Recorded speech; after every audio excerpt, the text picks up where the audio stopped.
Hello everyone, welcome back to your channel. Today we will discuss few problems from the NEET 2021 previous year question paper. Okay, तो video start करने से पहले I will request you please like, share and subscribe the channel.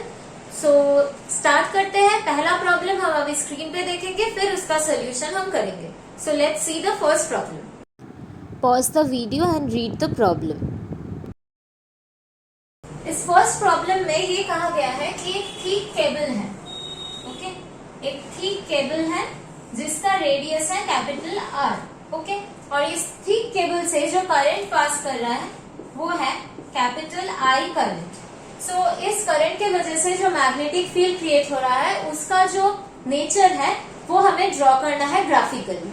Okay, सो पहले हम magnetic field inside the conductor, inside the cable निकालेंगे, फिर magnetic field outside the current carrying conductor, ये दोनों एक्सप्रेशन निकालेंगे और उस एक्सप्रेशन से हम ग्राफ ड्रॉ करेंगे. ओके, सो पहले निकालते हैं magnetic field inside the conductor. Okay, इस प्रॉब्लम को सॉल्व करने के लिए हमें एम्पियर सर्किट लॉ का हेल्प लेना है. Okay, so suppose this is the inside point P. इस पॉइंट में हमें मैग्नेटिक फील्ड निकालना है. तो इस पॉइंट का जो डिस्टेंस है from the axis of the cable, that is small r. Okay, this is the axis of the current carrying cable. So ampere circuital law में एक एम्पीरियन लूप होता है, तो ये एम्पीरियन लूप हो गया. इस एम्पीरियन लूप का रेडियस है स्मॉल r और एम्पियर सर्किटल लॉ का फॉर्मूला है B dot dl line integral is equals to mu naught I enclosed. Okay, so dl जो है वो है टोटल ये सर्कल का जो सरकमफरेंस है. सो इसको हम लिखेंगे b. dl मतलब circumference of this Amperian loop, that is 2 pi small r. Mu I enclose मतलब इस एम्पीरियन लूप से जितना करंट एनक्लोज्ड है वो करंट. ओके, सो ये जो पूरा क्रॉस सेक्शनल एरिया है इस केबल का वो क्या है, pi capital R square. So pi capital R square cross sectional area से जो करंट पास कर रहा है वो है कैपिटल I, और ये जो एम्पीरियन लूप का क्रॉस सेक्शनल एरिया है वो है पाई स्मॉल r स्क्वायर.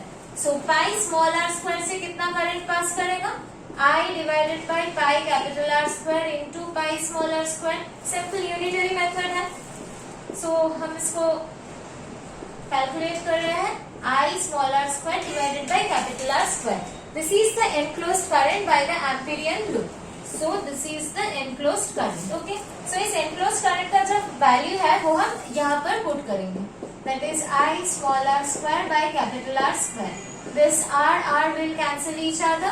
तो यहाँ से हमें निकाल लेंगे कि mu naught I small r divided by 2 pi capital R square. Okay. ये वाला है हमारा फॉर्मूला फॉर B इनसाइड. जो करंट कैरिंग केबल है उसका इनसाइड पॉइंट में ये मैग्नेटिक फील्ड का फॉर्मूला है. तो यहाँ से हम लिख सकते हैं कि इनसाइड में मैग्नेटिक फील्ड का जो फॉर्मूला है वो स्मॉल r के साथ डायरेक्टली प्रोपोर्शनल है, क्योंकि mu naught I 2 pi capital R ये सारे कांस्टेंट क्वांटिटी है, only r is the variable. So this is the conclusion from this.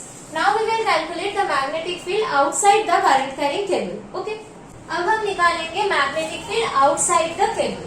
So inside हो गया, अब हम निकालेंगे magnetic field outside the cable. Okay, so outside the cable निकालने के लिए एक पॉइंट लेना पड़ेगा. Suppose this P point is outside the cable and the distance of the P point from the axis of the cylinder is small r.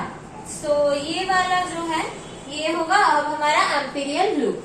सो क्या से हम लिख सकते हैं, b dl मतलब ये एम्पीरियन लूप का जो सरकमफरेंस है that is 2 pi small r mu naught into I enclosed. तो ये एम्पीरियन लूप जितना करंट एनक्लोज कर रहा है वो हमें लिखना है. ओके, हम देख सकते हैं ये जो एम्पीरियन लूप है ये पूरा जो करंट केबल से पास कर रहा है उसको पूरा एनक्लोज कर रहा है. तो यहाँ पर enclose current by this Amperian loop will be capital I, that is the total current passing through the cable. Right? So यहाँ से हम लिख सकते हैं B outside is equals to mu naught I divided by 2 pi small r. यहाँ पर हम देख सकते हैं म्यू नॉट कैपिटल I 2 पाई सारे कांस्टेंट क्वांटिटी है. सो यहाँ से हम कंक्लूड कर सकते हैं कि B outside is inversely proportional with the distance small r. सो यहाँ से हम ग्राफ ड्रॉ कर सकते हैं, जो कि हमारा क्वेश्चन है, that is magnetic field versus distance. ये डिस्टेंस है और ये मैग्नेटिक फील्ड है। सो सेंटर से और एक्सिस से सरफेस तक इनसाइड पॉइंट है, तो सेंटर से सरफेस तक आर के साथ डायरेक्टली प्रोपोर्शनल है। आर के साथ साथ ये भी इंक्रीज कर रहा है। Okay, so this is from centre to the surface. Surface cross करने के बाद आउटसाइड पॉइंट हो जाता है और आउटसाइड पॉइंट में आर के साथ इनवर्सली प्रोपोर्शनल है। आर इंक्रीज करने के साथ साथ बी डिक्रीज करेगा। सो this will be like this. Okay, ये फॉर्मूला होता है स्ट्रेट लाइन का और ये होता है रेक्टेंगुलर हाइपरबोला का। So this is for B inside, that is directly proportional with R, and this is for B outside, that is inversely proportional with R. This is the graphical representation of the solution. इस question को अच्छे से देख लेना, और अगर pause करना पड़े और पीछे जाके देखना पड़े तो फिर अच्छे से देख लेना, क्योंकि ये जो प्रॉब्लम है ये बहुत बार आ चुका है और बहुत इंपॉर्टेंट है। डिफरेंट रिप्रेजेंटेशन के साथ ये वाला प्रॉब्लम रिपीट हो चुका है, तो अच्छे से इसका कॉन्सेप्ट को समझ लेना। अब हम दूसरे प्रॉब्लम की तरफ जाते हैं। पहले दूसरा प्रॉब्लम स्क्रीन पे देख लो, फिर उसको हम डिस्कस करेंगे। Pause the video and read the problem properly. पहले देखते हैं इस प्रॉब्लम में क्या पूछा गया है। ये जो एटम है X, इसका स्पॉन्टेनियस डीके हो रहा है। ओके, और इस डीके में क्या क्या पार्टिकल निकल रहा है वो हमें बताना है। इस डीके में क्या पार्टिकल एमिट हो रहा है, इस डीके में कौन सा एमिट हो रहा है, इस डीके में कौन सा, किस किस तौर से ये ट्रांजिशन हो रहा है वो हमें बताना है। ओके, तो पहले हम देख लेते हैं कि किस किस टाइप का ट्रांजिशन हो सकता है और एमिशन हो सकता है। एट फर्स्ट सपोज ये एटम का बीटा प्लस डीके अगर हो रहा है तो वो कैसा होगा हम देख लेते हैं। बीटा प्लस डीके मीन्स एक पॉजिट्रॉन निकलेगा। Okay, beta plus decay means एक पॉजिट्रॉन निकलेगा। ओके, यहाँ पर हम +1 देख पाएंगे for beta plus decay. So इस इक्वेशन को बैलेंस करने के लिए जो नया एटम आएगा उसमें हम Z-1 देखेंगे। ये आएगा हमारा नया एटम। तो हम क्या देख रहे हैं, फॉर बीटा प्लस डीके जो नया एटम आएगा उसका एटॉमिक नंबर पहले का जो पेरेंट एटम है उससे एक कम होगा। राइट, सो अब हम देखते हैं फॉर बीटा माइनस डीके क्या होता है। अगर बीटा माइनस डीके हो रहा है इस एटम का, तो यहाँ पर हम देखेंगे कि एक इलेक्ट्रॉन निकल रहा है, एक इलेक्ट्रॉन निकल रहा है। So this will B -1। सो इसका जो एटॉमिक नंबर है इसको हमें बैलेंस करना है। पेरेंट का जो एटॉमिक नंबर है वो Z है, तो यहाँ पर Z+1 अगर होगा तो हम देख सकते हैं Z+1 -1 that is equals to Z। Okay, so balance हो गया एटॉमिक नंबर और मास नंबर। सो हम देख पा रहे हैं कि अगर इलेक्ट्रॉन एमिट हो रहा है फॉर बीटा माइनस डीके, तो जो डॉटर न्यूक्लियस है उसका एटॉमिक नंबर एक इंक्रीज हो रहा है then the parent nucleus. Okay, और एक टाइप का ट्रांजिशन हो सकता है जो है अल्फा डीके। अल्फा डीके में क्या होता है, suppose this is the parent nucleus, इसका अल्फा डीके हो रहा है। अल्फा पार्टिकल का मतलब होता है 2, 4। Okay, atomic number 2, mass number 4। सो अगर हमें बैलेंस करना है तो क्या करना है, this will be Z-2, this will be A-4. A-4 plus 4 is equals to A, Z-2 plus 2 is equals to Z. So ये बैलेंस्ड है।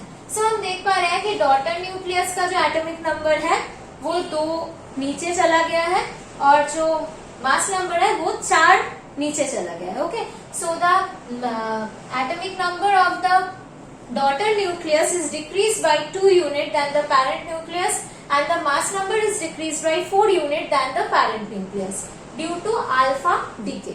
Okay, इतना तक क्लियर है।